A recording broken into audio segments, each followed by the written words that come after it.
really strong. I got cut off. It usually doesn't take up much room. Now, the heavy piece is my kitchen system, and I keep it in this bag. It's probably a good 2 to 3 pounds. In here, I have my 2 gases. I was carrying 3 gases. I didn't do that on purpose. I actually bought an extra and I kept resupplying. And I did all my resupplies in advance. So all my resupplies were sent to a drop-off station. Each box contained anywhere between 10 and 12 meals, and my vitamins, butt wipes and snacks, toothpaste, mints for my mouth, and mouthwash. So it was about a 10-pound resupply. Since then, what I would recommend for people is just carry a light pack and stop in all of the various and sundry towns hitchhiking in and back out.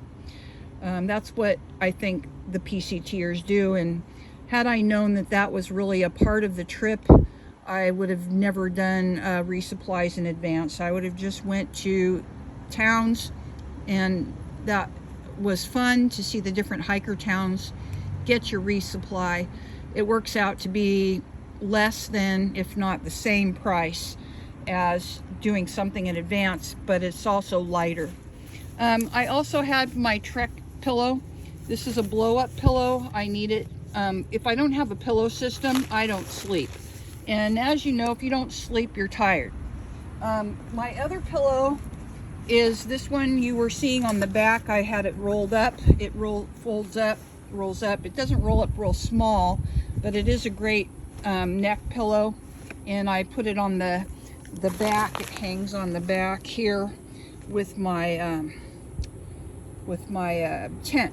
Okay, so in here, back to this, I have some coffee, but I also keep coffee in my jet boil. This is the only jet boil I use. I do not cook in it. I just heat hot water in it, and that's how I have my food.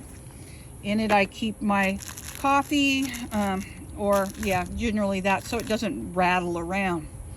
Then I have my camp cup. So in here, I have my cup. In my cup, then I have, I had some lotion. I kept a mouthwash. I don't know what I did with that now. Oh, here it is. I had a mouthwash, and I resupplied my mouthwash with concentrate. I had a shampoo in case there was a creak. Also, I have some Blistex. So these are the items that I kept in my camp cup. I had these working hands because my fingers started to split, and I'm glad I brought that. I actually couldn't pick things up with these two because they split so bad. I have a hairbrush, and then I also have some facial cream with sunscreen. Now in the, oops, sorry for my finger. In this side, I have stink bags. They don't weigh much.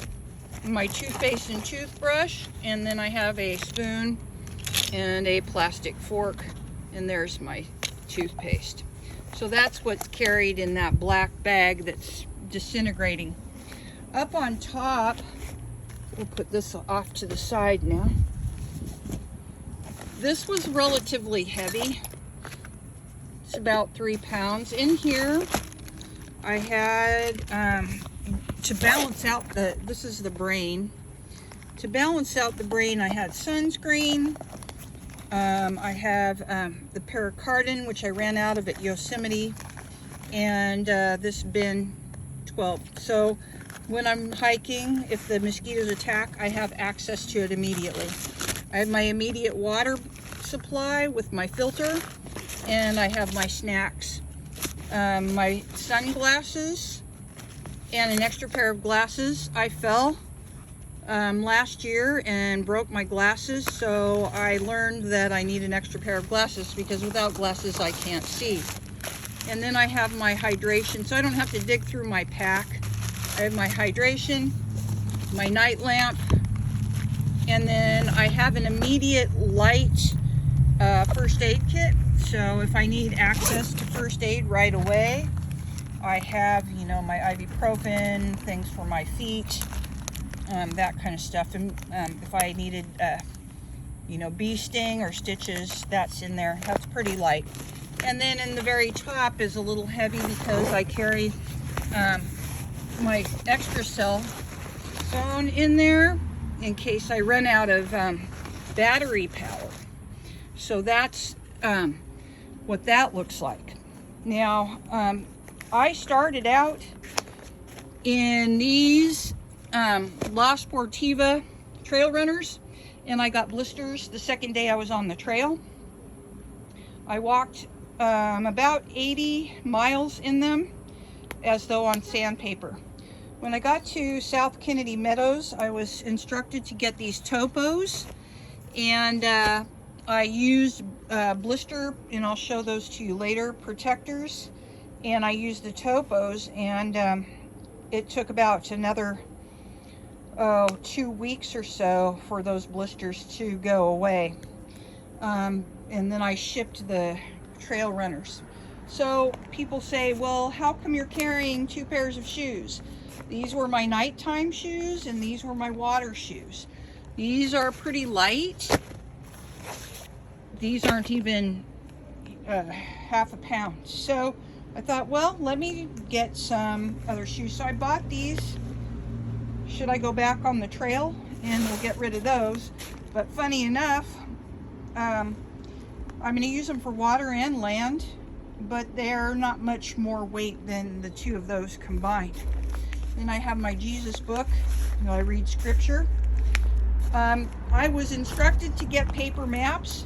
These maps are heavy.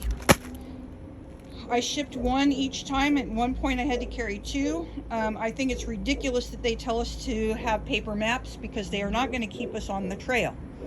You need to have your Far Out app, your Gaia map, and you might even want all trails. I used all 3 of them while I was on there. So shoes are an important factor. Topo shoes are recommended.